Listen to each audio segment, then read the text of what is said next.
Well, boys and girls, how are we doing today? I hope it's when you feel like at a clock right now, because it certainly is for me. Um, I have been diligently watching my well lube sprinklers be installed, and it has been exciting. But I would like to give special thanks to all of the contributions out there to have this happen. Uh, uh, Liam Gerwald, who donated a healthy sum of $1,700 yesterday uh, to in thanks, in giving thanks, he said, to all the entertainment value that we provided him for our well lube twister. Um, Kudos to you, my friend, and there's many, many more that have donated so graciously. I'm sure there is small children being affected by this somehow. I don't know exactly how, but I'm pretty sure there must be.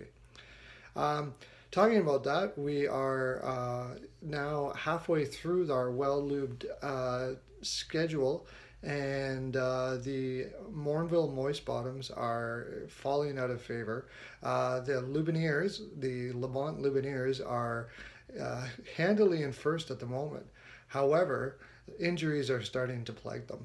Uh, Hilda Gildenbrandt, we had that special ceremony for her a couple of years ago, or sorry, a couple of years ago, a week ago, little rum o'clock, uh, is has been put to her number has been put to the rafters here in the basement, and we're enjoying that very much. Um, Next in line now, we are going to start expanding our Twister arenas. This again will need more financial contributions, and I'm sure you guys will buck up because you've done so well so far. It's amazing. Now on to our Las Vegas team that we are about to embark on. Um, the Las Vegas Golden Knights. Oh no, Vegas Golden Knights. They're not even going Las Vegas. That's right, Vegas Golden Knights, uh, which will be called the Knights, and I will call the Knights from here on out. I could go through all the expansion, all the teams, and I will. As if you want to know what each team is probably going to leave exposed, just watch as my series continues. I have a Vancouver one up right now, but it will be starting in Anaheim next, and I will go through some of that. But one thing you can do, if you go to Cap Friendly, they have a wonderful device there to be able to shows you what the protection is, what players need to be protected, and which ones are make up the 40 games and 70 games in the last year or 2 years, and so on. You can do that for yourself. But what I will say here is something you need to be mindful of is that there is going to be a lot of deals going on between Vegas and certain teams. Um, One of the reasons why with the trade deadline, I said there would be a lot of activity, but it wouldn't be too much significant activity. And it wasn't a lot, but it was more than last year. Um, but it wasn't significant mainly because teams need to keep their draft picks for Vegas and protecting a lot of the players that they're going to need to protect. What I mean by protect is making deals with Vegas to say, for instance, Minnesota. Minnesota right now would lose Dumba or possibly Niederreiter. I cannot see that happening.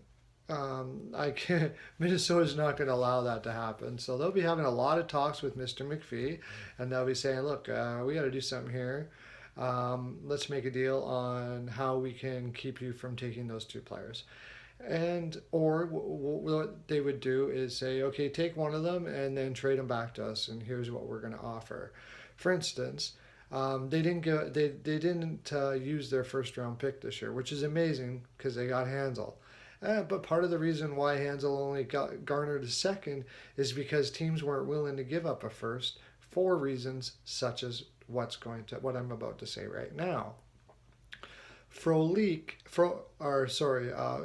They would probably do something like offer a little bit lesser of a defenseman, but still a very good defenseman, and Pauline and their first round pick to stay away from Dumba and Niederreiter. Now, Vegas could say, you know what, screw you, I'm taking Dumba. Uh, that's not enough because we can have Dumba right now if we take it.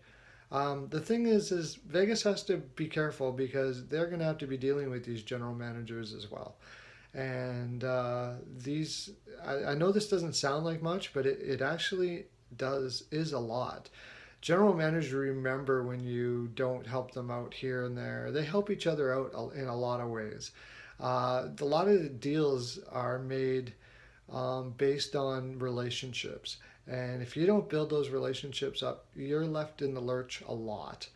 Uh, it's I've just got this from reading from old general managers, reading books about general managers that were general managers in the league and wrote books and stuff like that. Um, but they could ask for more than a Pauline and a first.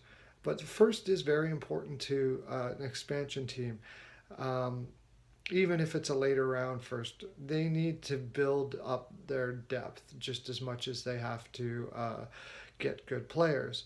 So they could say maybe Pauline and how about Jason Zucker in a first or something like that to stay away from those players. And that's kind of the deals you're going to see happening. So when you're going through your cap friendly expansion, remember that those players are likely especially the really good players that are available are not likely going to be there.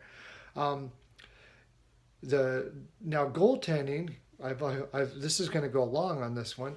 I've heard that Fleury has they've made an agreement with that, or it seems like this would probably be under the kind of going against the rules, but Fleury has just said that he would go there, and that's been their guy that they plan on having as their number one goaltender, and that wouldn't surprise me at all. If Pittsburgh can win another cup here, he's won a couple cups, and honestly, there's not too many teams in the league where Fleury could be a definite number one, and I think Fleury wants to ride out his career as a number one goaltender, just for financial reasons alone. But so I could see it happening actually that Fleury ends up going there. This is where they are going to have their hugest advantages. There is a lot of really good goaltenders out there, and a lot of teams aren't going to worry about making deals for goaltenders because goaltenders are easier to get. For instance, Darling in Chicago is what I think possibly the next what's his name? Minnesota goaltender. His name just escaped me. Rum clocks do that to you. Boys and girls, stay away from them. Anyways, yeah, he's the next big thing as far as I'm concerned, and it's possible they won't have to make a deal with Chicago. They'll actually just let him go. Another good one is Grubauer, and he is primed and maybe ready even to almost take a number one role. In fact, both of them are. If you were to get Fleury, Grubauer, and Darling as three goaltenders, you're going to probably be able to get a draft pick with one of them and a very high one at that. And you're going to have very good goaltending, which is going to bode well since you're going to have a very young team. And having a young team, goaltending helps with confidence. As I watched the Edmonton Oilers have poor goaltending for their terrible drought, a lot of it had to do with the fact that the players, especially defensemen, lost a lot of confidence because they start questioning themselves when they have poor goaltending. And it adds way more pressure on them than is needed. Anyways, I hope that paints a little more picture of what your Las Vegas team is going to look like. Stay in tune to to each team that I'm going to be doing from Anaheim on now as we go into the playoffs and beyond. Make sure to like and subscribe. And for the love of God, view them, my friends, because it is a bevy of enlightenment, I'm sure. I say tongue in cheek. Jaime's Body Lube. Make sure you pick some up. Lots of love to you.